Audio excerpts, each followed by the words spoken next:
बाळासाहेब विखे पाटील साहेबांचं म्हणणं होतं की आठवले तुम्ही इकडे या, शिर्डीला या.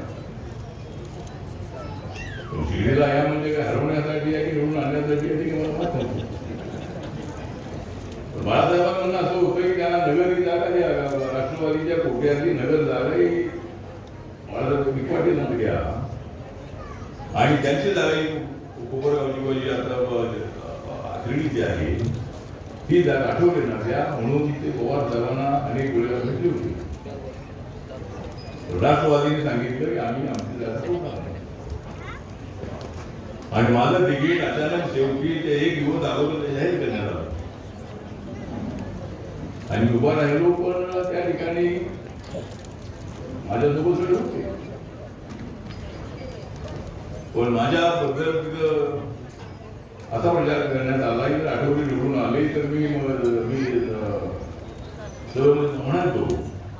बाळासाहेब विखे पाटील साहेब 7 वेळा निवडून आले होते आणि मला तुम्ही आता निवडून आणलं तर मी 7-8 वेळेला मी काही म्हणत त्यामुळे थोडा प्रचार झाला ना. ठीक आहे निवडणूक झालं ठीक आहे. पण आता मला वाटायला लागलं की मी त्या ठिकाणी हरलो बरोबर झालं. मी तिथे हरलो नव्हतो तर मी तुमच्यासोबत राहिलो. तुमच्यात म्हणजे काँग्रेससोबत राहिलो आणि काँग्रेससोबत राहून मला बाहेर राहावं लागलं. मला आज सोबत राहणार नव्हतं. त्यामुळे गाडी हरल्या म्हणतो. मी शिवसेना भाजपसोबत गेलो 2012च्या विधान बीएमसी त्यांनी निवडून होती. प्रतीक पाटील यांच्याबरोबर माझे संबंध अत्यंत चांगले होते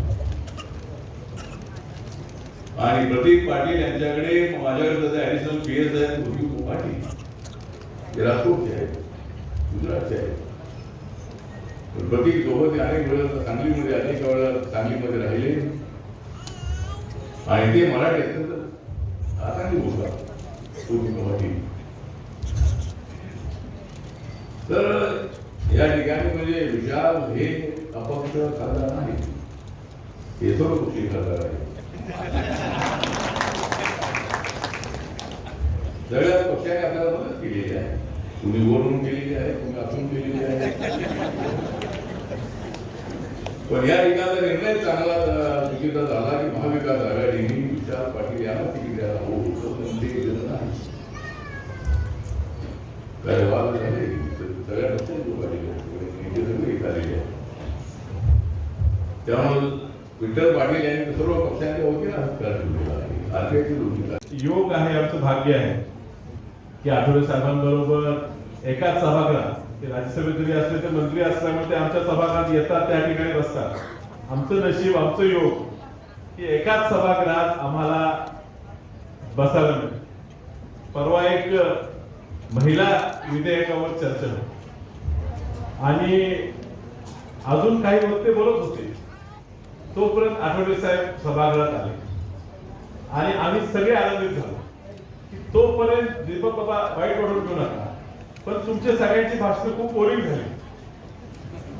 त्यामुळे आता आठवले साहेब बोलतील आणि खऱ्या अर्थाने हा विधेयक का पास केला पाहिजे हे कदाचित आम्हाला सगळ्यांना समजून सांगतील आणि त्याच्याची प्रेरित होऊन चुकून आमचं बटन चुकीच्या ठिकाणी जाईल ह्याची आम्हाला भीती होती. आणि साहेब बोलायला उभारला तोपर्यंत मोदी साहेब आल्यामुळे बाकी सगळी भाषण रद्द झाली आणि त्यामुळे त्यांना त्यावेळेला ह्या विषयावर बोलू दिलं.